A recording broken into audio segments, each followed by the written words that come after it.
Oh, hi there, this is Chandra Easton from StarAstrologyHealing.com, Living in Light. Just thought I'd take a moment to speak to you about the times that we're living in, specifically a major astrological configuration that's impacting the planet. And this is the transiting planet Neptune square the nodes. So just to explain what that means, Neptune's associated with, on its highest vibration, a recognition that we are one with each other. We're the divine heart, we're connected, we are the planet, we are our brother's keepers, we are spiritual beings seeking to bring greater light and consciousness to Earth. Neptune's been moving through the sign of Pisces, the sign of the fishes, for a long time. I'm not sure when. I'm looking it up briefly here. It appears to be 2012. Yeah, so for the last 9 years, since 2012, Neptune, the sign of cosmic consciousness, the planet of cosmic consciousness, has been moving through the sign of Pisces, the fishes. In my recent talk on Pisces, and if you haven't heard that, I recommend that you do have a listen to it. I'll just remind you that there are two fish, and one swims upstream and one swims downstream. So Neptune in Pisces, has this sense of humanity. Which of us are swimming upstream towards the light, to higher consciousness, to love, to universality? Which of us are swimming downstream towards the matter and the material world? So that's Neptune in Pisces. And then we have a square. And a square is a challenge or a conflict. A conflict or a challenge that's impacting humanity as a whole. This is what the transpersonal planets do, is they send teachings to us as a whole species, not as individuals. So we have a challenge to humanity as a whole to remember our divinity. And then the double nature of Pisces is reinforced in the double nature of this, what's called a nodal T-square. And Neptune is square the north node in the sign of Gemini and the south node in the sign of Sagittarius. So just to explain, the south node represents our past, and therefore it is a point at which we easily are magnetised to and drawn back to. And in the sign of Sagittarius, you could say it's a sign associated with exploring and adventuring and growing and awakening, but not necessarily committing. Now, there's a lot of outward reaching exploration happens with the sign of Sagittarius. Now Neptune's, on the one hand, one of the fishes being drawn back to that exploratory, let's call it aspirational path. And then that's the south node, the point of the past. And then the north node is in the sign of Gemini. The north node in the sign of Gemini asks us to unite wisdom from the heart with the brain. Esoterically, we refer to this as the strengthening and the building of the Antakarana from the heart chakra through to the brow chakra and beyond. And the way to do this is to find a way where we live authentically. Gemini, also a bit like Sagittarius, likes to explore things but not necessarily commit to them. So there's a great nebulousness associated with Neptune square the nodes. And you could say that from the point of view of the holy ones, humanity have failed to commit to a path where we strive collectively to bridge our hearts and minds. Anyway, this square to the nodes, now if it was in your chart or my chart, generally a square, a transit from the inner planets, will last a matter of days or weeks. The outer planets, particularly something like Neptune, they can last for months.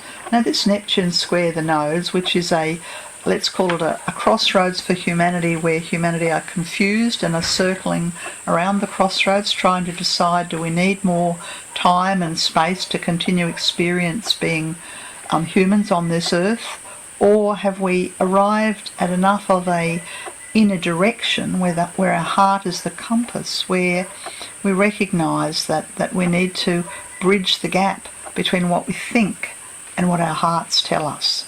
I'm not talking here about the gut. I'm not talking here about the solar plexus. I'm talking about the heart. Yeah, so this Neptune square the nodes began to come into orb. Astrologers speak of the orb, and it was 7 degrees. Neptune was 7 degrees away from the nodes, and it started in August 2020. And this crossroads, this point of separation between the higher stream and the lower stream, the heart and the mind, it exists until around about the middle of March. So from August 2020 through till March 2021, interestingly this is a 9-month gestational period, humanity have an opportunity to rise above our confusions, our delusions, our pandemic, our failure to take responsibility, to lift ourselves through sympathy towards compassion, and ultimately to be the best that we can be as a species. Obviously, we've had centuries to learn how to live on Earth. I don't know when the last time was Neptune squared the nodes. That's something I'd have to look up. I couldn't easily tell you that, but what I can tell you is that this is a pivotal time and a confusing time, and the pandemic, I think, has been the vehicle, if you like, to bring us this choice of the higher stream or the lower stream. And even though you may not be a Pisces, humanity are experiencing tests associated with the sign of Pisces. And this is because we are endeavouring to leave behind the Piscean age and commit and step into the Aquarian age. Anyway, I was contemplating this the other day, as I'm wont to do, staring at the mathematical numbers in my ephemeris, and I was reminded of a phrase from Shakespeare. Anyway, I looked it up, and it's from Julius Caesar, Act 4, Scene 3. And it's just a couple of lines, so I'll read it to you. And this is Brutus speaking. And he says, "There is a tide in the affairs of men, which, taken at the flood, leads on to fortune.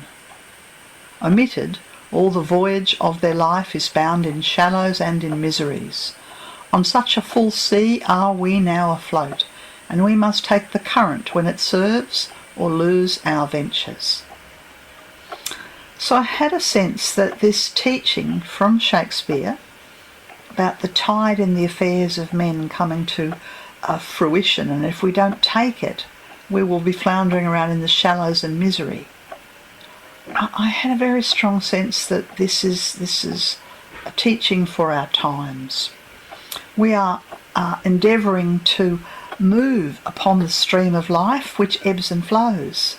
If we think of ourselves as a leaf floating upon the stream of life, then we have a choice, just to float and partake of the easy aspects of life, or to use effort and endeavour and steer our course irrespective of any currents or obstacles that come our way. And this, of course, is the Piscean teaching.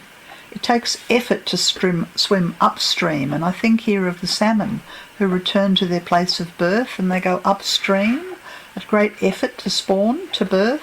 So we are like the salmon. We have an opportunity to swim upstream irrespective of the currents and the obstacles that come our way. And insofar as we control our own destiny, it would be good to consider the choices before us. And really, there are just 3 choices. To become one with the group, i.e. find your group, connect to your group, bridge this connection from the heart to your mind, whatever your group is. Look, it could be an environmental group, could be a family group, could be a musical group, could be an educational group, but find a group that resonates with your heart and commit to it. That's number 1 choice. The second choice is more stark. It says continue to choose a path of separation or isolation. That's the opposite of the divine impulse of Pisces, this path of separation and isolation, to live in our own bubbles, to lock ourselves down, to withdraw from life and experiences because of fears or pandemics or whatever. So this is the second choice that humanity have, a path of separation or isolation. And the third choice is to navigate from one stream to the other. Simply put, this means that if you find that you're on a path of separation or isolation, change stream. Seek and find your group and the group heart.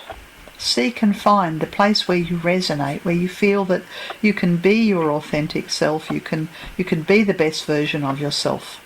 And if enough of humanity would choose the higher path, the path of the heart, and if enough of humanity would refuse the path of separation or isolation, then we would be following this wonderful teaching about there is a tide in the affairs of men, which taken at the flood leads on to fortune. Omitted, all the voyage of their life is bound in shallows and in miseries. On such a full sea are we now afloat, and we must take the current when it serves, or lose our ventures. So to me, this full sea, which we are now floating upon, is this Neptune square. And we have the opportunity to take the full sea and the current, or otherwise we'll end up losing our ventures bound in shallows and misery. Humanity are indeed traversing treacherous waters. We are moving through the Great Change. If you haven't heard of the Great Change, I suggest that you type Great Change into my website, starastrologyhealing.com, and there's lots of different talks and teachings there. There are eddies and currents swirling and pulling us in all directions. So the solution, in order to move from dangerous waters to the stream of life, and here I just give you 3 solutions. You may come up with more, but I'll just give you 3. The first one is call upon holiness, the holy ones, for the strength to persist. The second one is to give up selfishness in its many, many, many, many forms. Okay? So call upon goodness, call upon love, call upon holiness, call upon that which represents the ultimate in terms of the heart for you. Give up selfishness, contemplate where it is in your life selfishness is hiding, and give it up. And finally, the third solution is to remember love. It sounds too simple, doesn't it? I don't think it's difficult. I think this is what we're faced with. Call upon the holy ones for the strength to persist, give up selfishness and remember love. And this will help us to take that full sea that we're now floating upon and ride with the current to the next venture. If we are able to call upon, and if we collectively call upon goodness, beauty and truth, and invoke, this is invocation in its purest form. It's sort of out of vogue to pray, but, really this is what we have.